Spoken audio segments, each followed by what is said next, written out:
देखिए, chief of defence staff general Anil Chauhan का exclusive interview. आज तक संवाददाता मंजीत नेगी के साथ एक्सक्लूसिव बातचीत में सीडीएस अनिल चौहान ने कहा कि अब हमें अगले ऑपरेशन सिंदूर की तैयारी करनी है।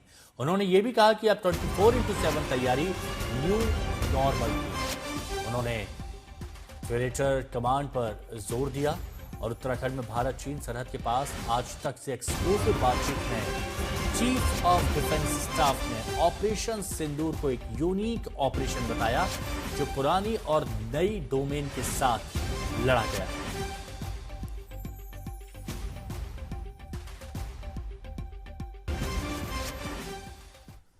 सीडीएस जनरल अनिल चौहान उत्तराखंड के 2 दिन के दौरे के दौरान हर्षिल और माणा जो सीमांत इलाका है वहां पर पहुंचे। उन्होंने जायजा वहां पर लिया और 40 साल के अपने सैनिक करियर के दौरान वो पहली बार अपने पैतृक गांव गवाड़ा भी पहुंचे हैं।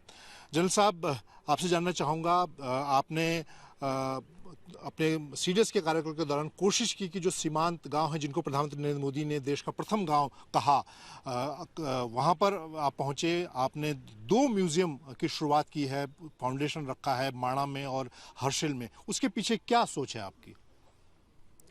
मंजीत, ऐसा है कि उत्तराखंड को हम जो है देवभूमि के नाम से जानते हैं। गढ़वाल के क्षेत्र में तकरीबन 4 धाम हैं और कुमाऊं के एरिया में जो है आदि कैलाश है, मानसरोवर और कैलाश पर्वत जाने का रास्ता है। हर एक वर्ष यहाँ पे जो है हजारों सैलानी आते हैं, श्रद्धालु आते हैं, आध्यात्मिक ज्ञान के लिए आते हैं, कोई पर्यटन के लिए आते हैं और देवी देवताओं को देखने के लिए आते हैं। पर ये सारे जितने हमारे तीर्थ स्थान हैं ये एकदम सीमांतवर्ती इलाकों में हैं। तो इन इलाकों में म्यूज़ियम बनाने का जो मेरा मकसद था, सीमावर्ती इलाकों में रहने वाले लोगों के साथ जो है ये जो पर्यटक आते हैं, श्रद्धालु आते हैं, इन सबको जोड़ना। एक बार ये जुड़ेंगे तो हम उनको जो है सीमाओं के बारे में पता चलेगा, सीमाओं की जो रक्षा करते हैं उनके बारे में पता चलेगा। तो बेसिकली इससे जो है हमारे पूरे देश भर में जो है सीमाओं के बारे में पता चलेगा लोगों को, सीमावर्ती एरिया में जो लोग रहते हैं उनके बारे में पता चलेगा। सर, आपने 3 साल पहले एक और काम सीमांत के लिए शुरू किया था। नीलांग और जडांग जो 2 गांव 1962 की लड़ाई के प्रभावित थे, उनको लेकर वहां पर क्या उनको प्रथम गांव के तौर पर कैसे विकसित किया जाता, उसकी भी आपने उसका जायजा लिया? क्या प्रोग्रेस इन दिनों में हुई वहाँ पर? इसके पीछे एक छोटी सी कहानी है। एक्चुअली मैं मई 2021 में पहली बार रिटायर हुआ था एज ईस्टर्न आर्मी कमांडर और मैं नॉर्दर्न बॉर्डर्स के ऊपर एक किताब लिख रहा था। उसी सिलसिले में मैं हर्षिल आया था। वहाँ बराड़ी गांव में जब है तो वहाँ पे जो है नीलांग और जडांग के विस्थापित लोग थे, उनसे मिला था तो उन्होंने मुझसे अपील की थी कि भाई हम लोग को वापस हमारे पैतृक गांव जो है वहाँ भेजना चाहिए। वहाँ पे हमारे देवी देवता वगैरह रहते हैं, पूजा करने का हमें परमिशन मिलना चाहिए। तो मैं उन्हें ये कह रहा था भाई मैं तो रिटायर हो चुका हूँ और मेरे हाथ में तो कुछ नहीं, ज़्यादा से ज़्यादा आपकी जो इच्छा है मैं अपनी पुस्तक में लिख दूँगा। मुझे नहीं पता था कि मैं बाद में एमए बनूँगा, फिर बाद में सीडीएस बनूँगा और उनके जो वापस पुनर्वास में जो है एक छोटा सा रोल प्ले करूँगा। तो एज एमए जो है सबसे पहले हमने राज्य सरकार को लिखा, फिर उसके बाद में अब जो है राज्य सरकार और स्थानीय प्रशासन और सेना जिसमें आईटीबीपी भी शामिल है, सबके प्रयासों से जो है जडांग जो है मेरे हिसाब से एक बड़ा सांस्कृतिक केंद्र बनेगा और एक टूरिज़्म का बड़ा एरिया बनेगा। और ये जो है जो प्रधानमंत्री जो कहते हैं कि हमारा प्रथम गांव होने चाहिए, उस चीज़ को पूरा करेगा और ये एक मॉडल विलेज के रूप में खड़ा होगा। सर, उत्तराखंड में आपदाएं बहुत आती हैं। पिछले साल धराली में एक बड़ी आपदा आई, हर्षिल में आपदा आई। आप क्योंकि कल वहां पर ग्राउंड जीरो पर भी पहुंचे थे, सेना उस दौरान फर्स्ट रिस्पॉन्डर के तौर पर रही है, पुनर्निर्माण के काम में भी है। उसकी क्या स्थिति आपने देखी, क्या चीज़ें करने की ज़रूरत इस वक्त आप देखते हैं?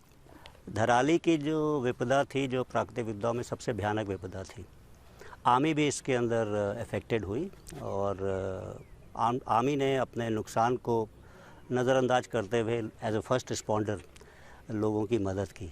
ये जो है आर्मी की एक संगठनात्मक शक्ति को दिखाता है, ये इम्पॉर्टेंट है। मैं उस समय तो नहीं आ पाया धराली के अंदर लोगों से मिलने के लिए, लेकिन इस बार जो है उतना ही इम्पॉर्टेंट है, रीसेटलमेंट रिहैबिलिटेशन जो इम्पॉर्टेंट है। तो जो स्थानीय प्रशासन है उनकी ज़रूरतों को पूरा कर रहा है।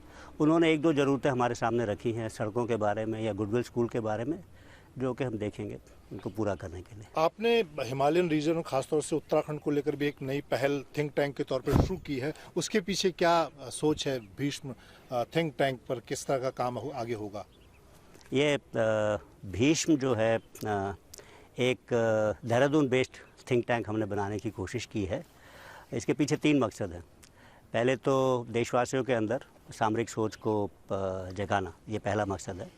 दूसरा जो है राष्ट्रीय सुरक्षा संबंधी चीज़ों के ऊपर चर्चा करना, और तीसरा पर्यावरण और सुरक्षा के बारे में जो है शोध करना, रिसर्च करना। देहरादून में आपको पता है कि ये काफ़ी लोकप्रिय स्टेशन है जहाँ पे लोग रिटायरमेंट के बाद सेटल होते हैं। इसमें आर्म फोर्सेस के ऑफिसर ही नहीं, सिविल सर्विसेज के लोग भी होते हैं, CAPF के लोग भी हैं। ये सबको एक मंच प्रदान करेगा इन सब चीज़ों को आगे बढ़ाने में। सर, 1-2 सवाल राष्ट्रीय सुरक्षा जुड़े हुए। अब ऑपरेशन जो सिंदूर था, पहलगाम आतंकी हमले के बाद उसका 1 साल पूरा होने जा रहा है।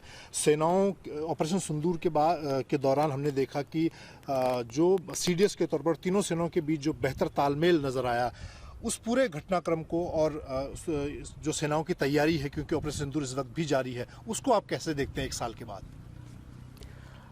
देखो मंजीत, ऐसा है कि अगर हम युद्ध कला, युद्ध संचालन और इसको अगर देखें तो इनके को अगर हम ध्यान से देखें तो ऑपरेशन सिंदूर जो है अपने आप में एक बड़ा यूनिक और ऑपरेशन था। इसमें जो है पुरानी डोमेन और नई डोमेन दोनों में मिल कर के लड़ा गया, जैसे कि जल, नभ और थल। इसके अलावा जो है cyber, space, electromagnetic spectrum, cognitive, सबको मिल कर के लड़ा गया। तो एक चीज़ मैं और बताना चाहता हूँ कि आने वाली जो चुनौतियाँ हैं, पीछे वाली चुनौतियाँ जैसी नहीं होंगी। तो हम अगले सिंदूर की तैयारी नहीं करनी चाहिए, पिछले सिंदूर की तैयारी नहीं करनी चाहिए, आगे वाले सिंदूर की तैयारी होनी चाहिए हमारी। तो इसमें हमें और मैं इसलिए ये कह रहा हूँ क्योंकि जो जियोपॉलिटिक्स है वो चेंज हो रही है, आपको पता है टेक्नोलॉजी बहुत तेज़ी से चेंज हो रही है, और इसमें हमें ये करना पड़ेगा कि नई टेक्नोलॉजी, नए सिस्टम्स को इनकॉर्पोरेट करना पड़ेगा। जब हम उन्हें लेते हैं तो पुराने सिस्टम्स के साथ में उन्हें हमें इंटीग्रेट करना पड़ेगा। तीनों सेनाओं के बीच में और बेहतर तालमेल और ज़्यादा कोऑर्डिनेशन करना पड़ेगा।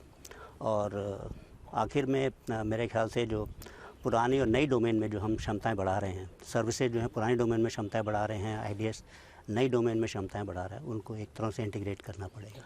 तो आप ऑपरेशन सिंदूर के सबक के तौर पर आप देखें तो हमारी तैयारियों को कैसे आप देखते हैं? 1 साल के दौरान हमने क्या और चीज़ें अपनी बढ़ाई हैं जिससे कि भविष्य की चुनौतियों से हम निपट सकें? तो मैं यही कह रहा हूँ कि जो भी हमने नए सिस्टम्स या प्लेटफॉर्म्स लिए हैं उनको हमने पुराने सिस्टम्स के साथ इंटीग्रेट करने की कोशिश कर रहे हैं। ये सबसे बड़ी चीज़ है कि जो भविष्य के युद्ध हैं उसमें जो है सिचुएशनल अवेयरनेस बड़े हाई डिग्री की होनी चाहिए, और इसी के ऊपर हमारा अभी जोर है, इंटीग्रेशन के ऊपर और सिचुएशनल अवेयरनेस के ऊपर जोर है। सर, CDS के तौर पर एक आपके लिए एक बड़ी चुनौती थिएटर कमांड को लेकर है, जिस पर आपने लगातार काम किया है। उसकी प्रोग्रेस जानना चाहूँगा, क्या कहाँ तक चीज़ें पहुँच पाई हैं? आपने इंटीग्रेशन के तौर पर जो काम किए हैं वो लोगों को दिख रहे हैं, लेकिन थिएटर कमांड पर क्या आप बता पाएंगे? पहली चीज़ तो मैं थिएटर कमांड की इम्पोर्टेंस के बारे में बताना चाहूँगा। आपने पहले मेरे से पूछा कि हमारी किस तरह की तैयारी है आगे। तो मेरा मानना है कि अगर हम थिएटर कमांड का सिस्टम अडॉप्ट करते हैं तो ये आने वाली चुनौतियों को का सामना करने के लिए बेटर सिस्टम होगा, क्योंकि ये जो है फोर्स एप्लीकेशन और फोर्स जनरेशन, बल का प्रयोग और बल की उत्पत्ति दोनों को अलग अलग तरीके से देखता है। एज़ फार एज जो प्रोग्रेस है, मैंने आज से करीब 7-8 दिन पहले 9 तारीख को बेंगलोर में रणसंवाद के समय में क्लैरिफाई किया था कि किस जगह हम पहुँचे हैं। उसमें और आज के 7 दिन के बाद में कोई ख़ास चेंज नहीं है। मतलब जो हमारे बीच में मैंने कहा था कि तीनों सर्विसेज के बीच में जो थोड़े बहुत मतभेद थे हमने पूरे कर लिए हैं, और होपफुली इसको हम कुछ एक दिनों में आगे की तरफ बढ़ाएंगे। इस वक्त जब जो देश दुनिया में हालात हैं जिस तरह के, उसमें आपको लगता है कि थिएटर कमांड बेहतर विकल्प होगा सेनाओं के लिए आगे इंटीग्रेशन के तौर पर और चुनौतियों से निपटने को लेकर? ऐसा है कि हम जो न्यू नॉर्मल की बात करते हैं उसमें जो है 24/7 365 डेज प्रिपेयर्डनेस होने की ज़रूरत है। अगर हम बल प्रयोग और बल की उत्पत्ति को अलग अलग करेंगे तो बल प्रयोग के लिए हमेशा हम तैयार रहेंगे। तो फोर्स एप्लीकेशन की जो तैयारी है हमेशा आगे रहेगी। अभी जो है दोनों एक साथ हैं तो उसकी तैयारी में जो है हमेशा कम पड़ता है। तो ये अलग अलग करने से ये नई चुनौतियों को सामना करने के लिए बेहतर रहेगा। सर, एक आखिरी सवाल आपके गांव की यात्रा को लेकर। 40 साल से अधिक का आपका जो सैन्य करियर है, उस पहली बार अपने लोगों के बीच अपने पैतृक गांव पहुंचे, उन कुछ आप बताना चाहें किस तरह का आपके लिए क्षण था ये अपने गांव के लोगों के बीच पहुंचने का? गवाना मेरा पैतृक गांव है और आज वहां जाकर के मुझे बहुत ही खुशी हुई। ऐसा लगा कि अपनी जड़ों से दोबारा जुड़ा हूं। मैंने अपने रिश्तेदारों को एक एक करके तो ज़रूर देखा है, लेकिन आज एक साथ इतने सारे रिश्तेदारों को, इतने सारे लोगों को जो कभी कभी मिले थे, एक साथ देखा तो बड़ा एक भावुक टाइप का माहौल था और मुझे एक्चुअली काफ़ी खुशी हुई वहाँ जा कर के और लोगों से मिल कर के और उनसे जुड़ कर के। बहुत धन्यवाद sir. Thank you. CDS general Anil Chauhan ने अपने उत्तराखंड के इस दौरे के दौरान न सिर्फ सीमांत गांवों का दौरा किया, वहां पर जो सेना के कार्य हैं, तैयारियां हैं, उनका जायजा लिया और साथ ही कुछ समय उन्होंने अपने पैतृक गांव में भी अपने लोगों के बीच बिताया। कैमरामैन दीपक के साथ मंजीत नेगी, श्रीनगर, आज तक।